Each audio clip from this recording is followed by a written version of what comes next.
Bismillahirrahmanirrahim. Assalamualaikum warahmatullahi wabarakatuh. Salam sejahtera bagi anak-anak kita semua. Saya Risdayati, fasilitator layak anak untuk Kabupaten Meranti. Saya sedang berada di tengah ruang hijau dan ramah anak. Di belakang saya ada background tempat bermain anak. Ini harus memang disesuaikan dengan kebutuhan anak-anak kita. Harus aman untuk anak, akses untuk anak juga nyaman, sehingga insya Allah Meranti menjadi kota layak anak, lebih peringkat dan lebih baik. Dalam hal ini kita ingin mendiskusikan tentang Kabupaten Layak Anak. Kita berharap Meranti akan mendapat predikat layak anak pada tahun ini, insya Allah. Di mana pada kriteria dari Kabupaten Layak Anak itu terdapat 5 klaster di dalam pemenuhan hak-hak anak menurut Konvensi Hak Anak Internasional. Yang pertama adalah hak sipil dan kebebasan, di mana di sini setiap anak berhak untuk mendapat diakui secara sipil dan negara untuk identitas. Ini terbukti dengan dimilikinya akte kelahiran pada anak-anak yang baru dilahirkan. Yang kedua, yaitu klaster kedua adalah lingkungan keluarga dan pengasuhan alternatif.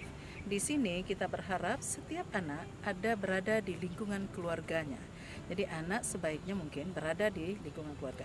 Pada pengasuhan alternatif ada beberapa lokasi yang anak akan diasuh, harus beramah pada anak. Misalnya di sekolah anak berada rata-rata 8 jam, atau di rumah sakit anak rata-rata beberapa hari, atau anak yang di lapas harus ramah pada anak. Klaster ketiga yaitu pada hak anak adalah kesehatan dasar dan kesejahteraan. Anak-anak kita berharap angka kematian bayi turun, angka kematian ibu tidak ada lagi, anak dalam kondisi sehat, akses pada kesehatan mereka juga optimal, kemudian kesejahteraan mereka juga terjamin. Selanjutnya klaster keempat yaitu tentang pendidikan, pemanfaatan waktu luang dan kegiatan budaya. Nah, di belakang saya ada terlihat ruangan bermain anak.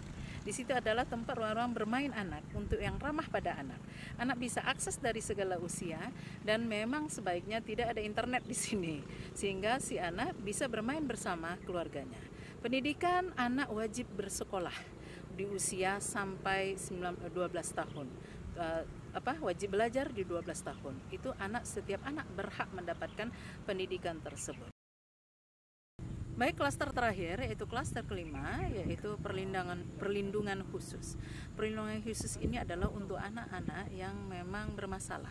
Misalnya perlindungan khusus kepada anak ABH, anak berhadapan hukum, anak berkebutuhan khusus, anak-anak terisolir, dan anak-anak yang mendapat musibah. Nah, ini ada memang perlindungan khusus. Negara wajib melindungi mereka dari perlakuan-perlakuan buruk kepada mereka, walaupun mereka adalah pelaku di dalam suatu kriminal, karena mereka punya hak untuk mendapat ramah pada anak.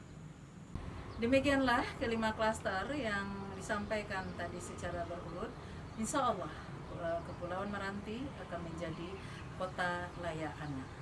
Semoga Kabupaten Kepulauan Meranti menjadi Kabupaten Layak Anak. Yes!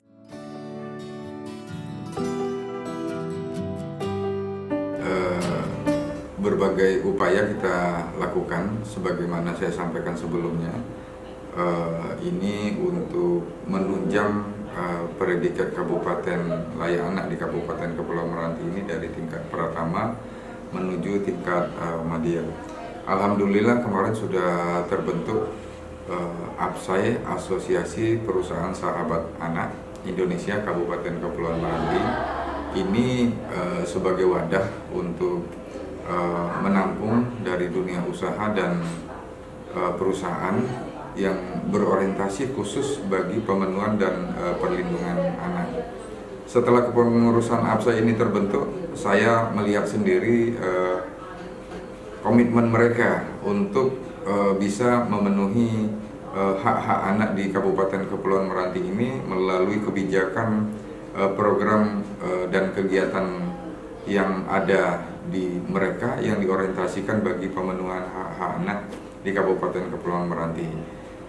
Selanjutnya kita juga kemarin melakukan pertemuan dengan gugus tugas. Gugus tugas ini dikepalai oleh Kepala Bapeda, sekretarisnya dari saya Dinas Sosial. Ini meletakkan Kepala Bapeda sebagai ketua gugus ini bukan tanpa alasan. Maksudnya mengenai Kabupaten Laya Anak ini biar terlembaga, biar terencana, terkonsep dengan baik. Karena ini sangat penting bahwa dalam mewujudkan Kabupaten Laya Anak ini sangat diperlukan sistem perencanaan yang mengakomodir hak-hak anak melalui pengintegrasian dan sinergi lintas OPD. Jadi titik lintas OPD ini akan bermula pada sistem perencanaannya yang dirancang oleh Bapeda. Makanya Bapeda ditunjuk sebagai ketua gugus dalam Kabupaten Laya Anak ini. Terus acara terakhir kemarin kita juga melibatkan partisipasi masyarakat. Ini sangat penting karena masyarakat berada pada level yang langsung bersentuhan dengan kondisi sosial kemasyarakatan yang sangat melibatkan peran serta anak di situ. Oleh karenanya semalam kita juga membentuk partisipasi masyarakat dalam penguatan Kabupaten Laya Anak ini semata-mata dengan tujuan agar gerakan perlindungan terhadap anak ini, terutama dalam konteks menghindar anak dari tindak kekerasan, bisa terlindungi anaknya dari tindak kekerasan, dan gerakan perlindungan terhadap anak ini pada tingkat masyarakat bisa terlembaga sehingga lebih memudahkan kenyamanan dan lebih mempercepat terwujudnya Kabupaten Laya Anak di Kabupaten Kepulauan Meranti ini. Dari Dinas Sosial Perlindungan Perempuan dan Anak ini sudah melakukan beberapa sosialisasi ke sekolah-sekolah, ke beberapa kecamatan di Kabupaten Kepulauan Meranti ini. Hal yang tak kalah pentingnya akan kita lakukan melalui publikasi yang besar yang bisa dimengerti makna dan esensi dari Kabupaten Laya Anak ini sendiri, sehingga kan logikanya sederhana saja. Kalau masyarakat itu mengerti apa esensi dari Kabupaten Laya Anak ini, otomatis masyarakat akan terdorong untuk membantu dan mendukung kelancaran terwujudnya Kabupaten Laya Anak ini. RTH ini juga tadinya kan waktu mau pembentukan itu juga tidak lepas dari koordinasi sama kita, karena kita minta kemarin pembentukan RTH ini mengadopsi mengenai konsep Laya Anak, konsep anak bisa bermain dengan bebas, dengan aman di situ.